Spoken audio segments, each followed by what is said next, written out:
Money, तूने अनुभव किया अकस्मात ये हमारे बड़ों की काया और माया बदली बदली प्रतीत हो रही है। हाँ, मुझे भी ऐसा प्रतीत हो रहा है। ठीक से पैर दबाना भी नहीं आता। इतने वर्षों तक नृत्य अभ्यास करके क्या सीखा तुमने? नृत्य का पैर दबाने से क्या मेल? मेल का उल्लेख मत करो नर्तकी। इस समय विजयनगर में समय का परिवर्तन चक्र गतिमान है। कब कहां किसका शत्रु से मेल हो जाए कुछ पता नहीं चलता। जरा जोर से पैर दबाओ। अरे इतना जोर से मत दबाओ, थोड़ा धीरे दबाओ। हाँ, कभी तो बोलते हैं जोर से और कभी बोलते हैं कम जोर से। सही से पैर दबाने हैं तो हमारे समीप तबले बजवाइए, अन्यथा हम तो चले। तुम्हारा इतना दुस्साहस, हमें मना करोगी? कौन है यहाँ का राजा? राजा तो एक ही है, महाराज कृष्णदेव राय। नहीं, महाराज कृष्णदेव राय केवल कार्यवाहक राजा हैं। हम हैं यहाँ के वास्तविक राजा, महाराज तथाचार्य।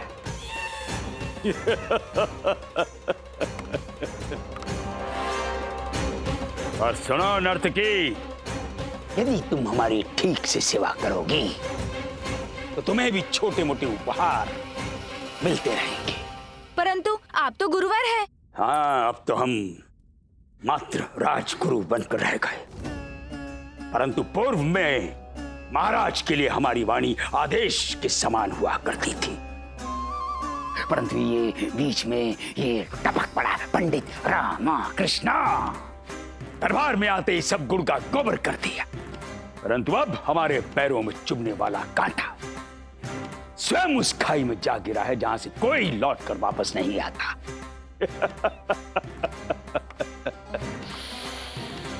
अब हमारे मुरझाए हुए दिनों में पुनः खुशबू लौट आई है। अब विजयनगर में केवल और केवल हमारे नाम की हवा चलेगी। और सुनो नर्तकी, हम वो तुम्हारा पुराना बर्ताव सहन नहीं कर पाएंगे। परंतु आप हमें। बस, कोई पुरानी बात नहीं, जो बीत गई सो बीत गई। अब सब नया होगा। सुनो जी महाराज। हम तुम्हें तुम्हारी योग्यता सिद्ध करने का अंतिम अवसर दे रहे हैं। जाओ, हमारे लिए पेशा लड्डू डोसा बना कर लाओ। जाओ। चल मनी, बुड्ढे से अवकाश मांगते हैं। हाँ, और अवकाश मांगकर विजयनगर छोड़ के भाग जाते हैं। चल चल चल। प्रणाम गुरुजी। महाराज महाराज प्रणाम महाराज। महाराज, हमें एक दिवस का अवकाश चाहिए। अवकाश? कैसा अवकाश? महाराज, आपको तो पता ही है, हमारे पड़ोस में रहने वाली श्री अम्मा गाय, उसके बछड़े छोटी अम्मा गाय का 5 वर्ष पूर्व देहांत हो गया। हमें अत्यंत ही दुख हुआ। हमें उसके देहांत पर दुख व्यक्त करने जाना है। अरे मूर्खो, 5 वर्ष पूर्व मरे गाय के बछड़े का खेद व्यक्त करने जाना है, वो भी अब? महाराज, हमें अचानक में ही याद आया तो हम सोचे इस कार्य को चल के पूरा कर देते, इसलिए। नहीं, तुम खेद छोटी अम्मा का नहीं, पंडित रामा कृष्णा का जताने जाओगे, वो भी उसके आवास पर, उसकी अम्मा और उसकी पत्नी शारदा के समक्ष। नहीं गुरुजी, अभी नहीं जाएंगे। क्यों? अभी क्यों नहीं? नहीं गुरुजी। महाराज, रात में घुसेंगे ना तो अम्मा लाठी से ना हमारा खेल कर देगी। आप तो जानती हैं अम्मा कितनी कुशलता से लाठी चलाती है। हम नहीं जाएंगे। अच्छा, कोई बात नहीं, कल प्रातःकाल चले जाना।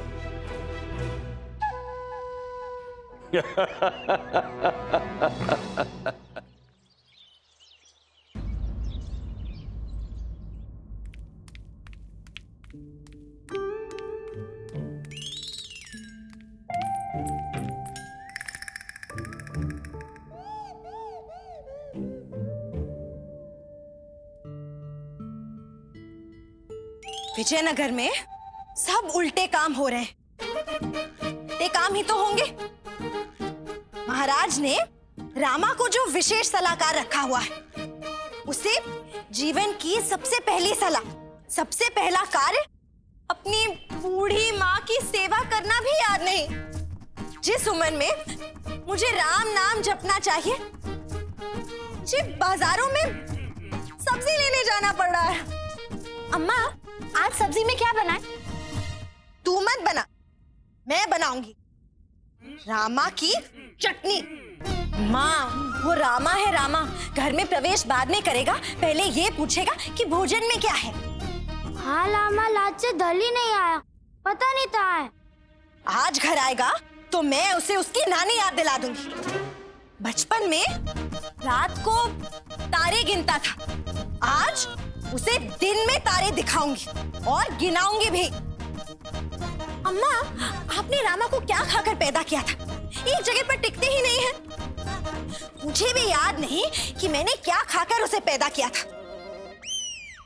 जब वो पेट में था तो रामा के पिताजी मुझे बहुत सारी जगह तीर्थ यात्रा पर लेकर गए थे।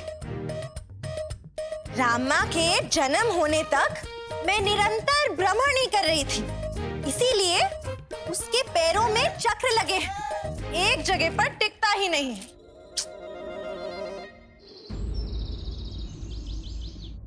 मुझे यहां क्यों लाए हो?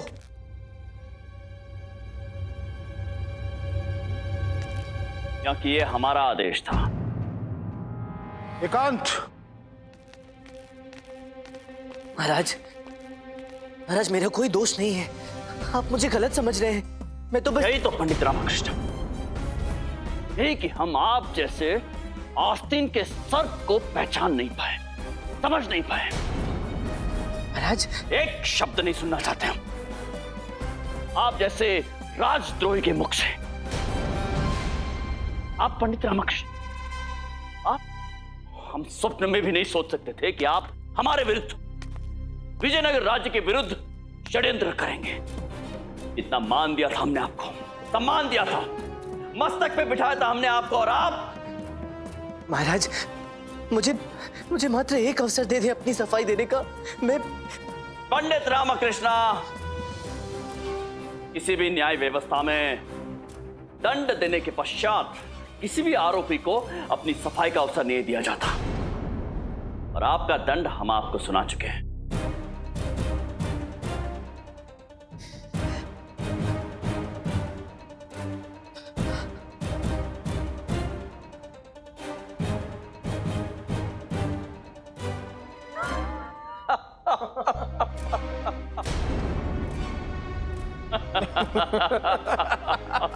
पंडित रामकृष्ण, कैसा लगा आपको हमारा ये खतरनाक कारावासी उपहास? डर गए ना? डर? इसे डर नहीं, इसे प्राणघातक होना कहते हैं, जानलेवा होना कहते हैं, किसी के प्राणों को हरने का प्रयास करना कहते हैं। महाराज, आपने तो मुझे सर्प की उपाधि भी दे दी और राजद्रोही भी बना डाला।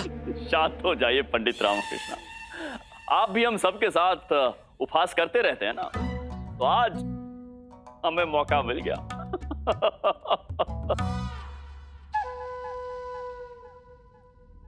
रामा,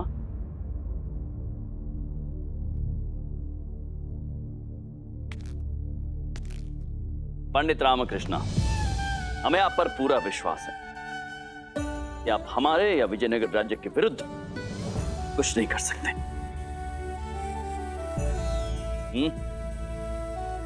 और हमारे उपहास के कारण जो आपको मानसिक तनाव हुआ, उसके लिए हम आपसे क्षमा मांगते हैं। नहीं महाराज, ये आप क्या कर रहे हैं? क्षमा मांगना आपको शोभा नहीं देता। किंतु आपने आज मुझे बहुत डरा दिया था। मुझे लगा कि गुरुवर के द्वारा मेरे विरुद्ध दिए गए सभी तर्कों से आप सहमत हो गए, और अब यहाँ मंत्रीवर्ग के साथ मिलकर मेरे साथ उपहास कर रहे हैं, हंस रहे हैं, वो भी उस समय जब शत्रु विजयनगर के अनहित के लिए तत्पर है। ऐसी गंभीर घड़ी में तो पंडित रामकृष्ण, संयम और विवेकशीलता तो हमारे महाराज की विशेषताएं हैं। और स्मरण रहे, हड़बड़ी में ही सारी गड़बड़ी हो जाती है। ठंडे दिमाग से कोई भी समस्या का समाधान भली भांति निकाला जा सकता है। ये आपसे अधिक कौन जान सकता है पंडित रामकृष्ण। परंतु पंडित रामकृष्ण कुछ बातें अभी हमारी समझ में नहीं आ रही है। जैसे गुरुवर का आप पर राजद्रोह का दोष बढ़ना, मुगल सल्तनत का वो गुप्तचर और वो गुप्त संदेश पत्र। महाराज, हमारे गुप्तचरों ने अभी अभी हमें यह संदेश दिया है कि मुगल राज्य से कोई व्यक्ति विजयनगर आया है और उसी व्यक्ति को आधी रात को विजयनगर की सीमा के पार जाते हुए देखा गया।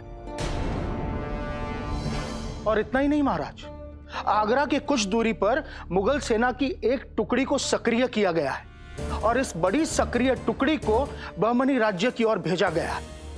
परंतु योजना अनुसार अब वो टुकड़ी मार्ग बदलकर विजयनगर की ओर आ रही है। महाराज, हमें तो एक बहुत बड़ा संकट का संकेत लग रहा है। महाराज, इस षड्यंत्र की जड़ें गहरी और उनकी योजना अति घातक प्रतीत होती हैं। इसके तहत उनका पहला कदम था मुझे फंसाना और दूसरा विजयनगर पर आक्रमण करना।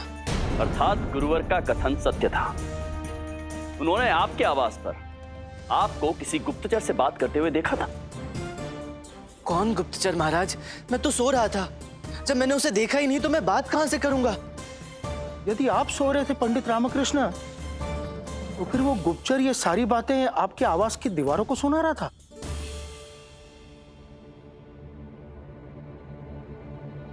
एक क्षण महाराज, वो मुझसे बातें नहीं कर रहा था, अर्थात वो अपनी बातें किसी को सुना रहा था। किसे सुना रहा था? गुरुवर को। वो बड़ी चालाकी से गुरुवर को अपने पीछे पीछे मेरे निवास स्थान तक लेकर आया, फिर उन्हें दिखा दिखाकर मुझसे बात करने का अभिनय किया। गुरुवर को लगा कि मैं मुगलों से मिला हुआ हूं और वो दौड़े दौड़े आपको सूचित करने के लिए आए। गुप्तचर की यहां तक की योजना सफल हो गई।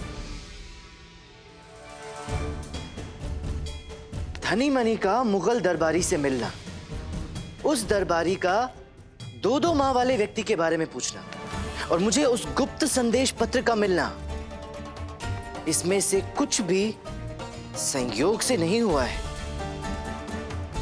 ये तो मेरे ऊपर दोष डालकर मुझे फंसाने का एकमात्र उद्देश्य था। क्या? हाँ मंत्रीवर, ताकि मुझे रास्ते से हटाया जा सके। वो जानते थे कि गुरुवर और धनी मनी उनकी योजना का अनुमान कभी नहीं लगा पाएंगे और मुझे दोषी साबित करके बंदी बना लिया जाएगा। महाराज, हमें लगता है कि पंडित रामकृष्ण को फंसाने का यह पैतरा थोड़ा कमजोर था। नहीं मंत्रीवर, जहां तक मैंने सुना है, शहंशाह बाबर की यदि आज्ञा ना हो तो उनसे आंखों से आंखें मिलाने वाले का वो वध कर देते। अब ऐसी मानसिकता वाला व्यक्ति तो यही सोचेगा कि ये पैतरा पर्याप्त है आप लोगों को मेरे खिलाफ भड़काने का, मुझे रास्ते से हटाने का। और जैसे ही आपका ध्यान अपने राज्य के अंदरूनी राजद्रोहियों से निपटने में लगता, बाबर को मौका मिल जाता और वो विजयनगर पर आक्रमण कर देता। किंतु वो ये नहीं जानता कि हमारे महाराज कितने धीर और लोकतंत्रशाली हैं, जिनमें ना ही असुरक्षा, ना ही अहम की भावना है और ना ही बिना जांच पड़ताल के किसी को दंडित करते हैं। वो आपकी महानता के विषय में नहीं जानता महाराज। आपके कहने का तात्पर्य क्या है पंडित रामकृष्ण? महाराज, मेरे और आपके मध्य दरार उत्पन्न करने की कोशिश में उन्होंने अपनी आक्रमण वाली योजना से तो हमें आगाह करा दिया, किंतु हम सबका और विशेषकर आपका आकलन करने में वो भूल कर गए। वो हमें जानते तो हैं, किंतु पहचान नहीं पाए। अद्भुत पंडित रामकृष्ण, बिना जाने ही, बिना मिले ही आपने बाबर की योजना को पहचान लिया है। बड़ी पारखी दूरदृष्टि पाई है आपने। हम प्रभावित हुए। परंतु महाराज, मुगलों की सेना तो विजयनगर की ओर प्रस्थान कर चुकी होगी। तो आने दो उन्हें, आने दो सुल्तान बाबर को। विजयनगर की पावन धरती पर कदम रखने से पहले ही हम। महाराज, मुझे आपसे एक वचन चाहिए। कैसा वचन? यही कि मैं आपसे जो मांगूंगा आप मुझे देंगे। दे देंगे पंडित रामकृष्ण, परंतु वचन क्या है? महाराज यदि मुझ पर भरोसा है तो पहले वचन दे दीजिए। दिया वचन पंडित रामकृष्ण, बताइए क्या बात है? महाराज, युद्ध कभी भी किसी समस्या का हल नहीं हो सकता। वो तो स्वयं एक समस्या होती है, और मैं इस अनावश्यक युद्ध को टालने का प्रयास करना चाहता हूं। महाराज, मैं बाबर को वास्तविकता का आईना दिखाकर यह समझाना चाहता हूं कि एक महाराज, एक राजा की महानता क्रूरता के विजय रथ पर सवार होकर जग जीतने में नहीं होती, अपितु मानवता की बैलगाड़ी पर बैठकर अपनी प्रजा की भलाई में लोगों का हृदय जीतने में होती है। और ये समझाने के लिए मुझे आगरा जाना होगा, और वो भी अकेले। पंडित रामकृष्ण, ये कैसी बातें कर रहे हैं आप? जो आपके विरुद्ध षड्यंत्र कर रहा हो, उसके पास स्वयं जाना आत्मघाती हो सकता है। महाराज, मैं मातृभूमि की रक्षा करने का ये अवसर अपने हाथ से नहीं जाने दे सकता। बाबर मुझे देखकर विचलित हो जाएगा। मैं उसके सामने जाकर उसकी गद्दी हिला दूंगा।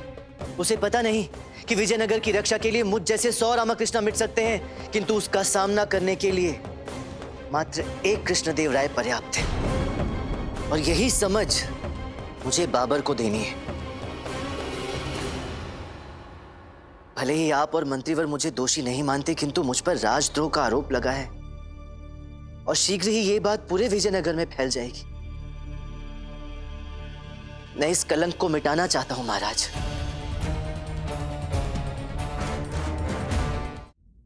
नहीं पंडित रामकृष्ण, मैं आपको आत्महत्या करने नहीं जाने दे सकते। महाराज, आपने मुझे वचन दिया है, मैं जो मांगूंगा आप मुझे देंगे। मुझे आगरा जाकर बाबर से मिलने की अनुमति चाहिए बस। परंतु रघुकुल रीत सदा चली आई, प्राण जाए पर वचन न जाए। पंडित रामकृष्ण को जाने दीजिए महाराज, इन्हें कुछ नहीं होगा, क्योंकि इनके पास सबसे बड़ी शक्ति है, बुद्धि के बल की शक्ति।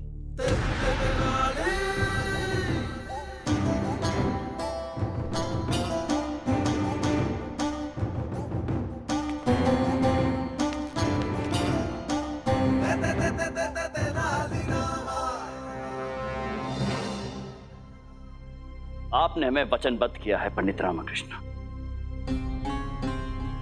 क्या कर सकते हैं?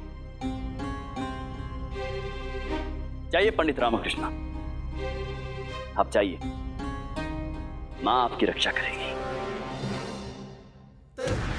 धन्यवाद महाराज। इस बार रघुकुल रीत सदा चली आई, रामा जाए पर वचन ना जाए। समय आ गया है मुगलों को सबक सिखाने का। बहुत शीघ्र शहंशाह बाबर को हमारी शक्ति का आभास हो जाएगा। 2 माह वाले बेटे को ढूंढ रहे थे ना, वो स्वयं उनसे मिलने आ रहा है।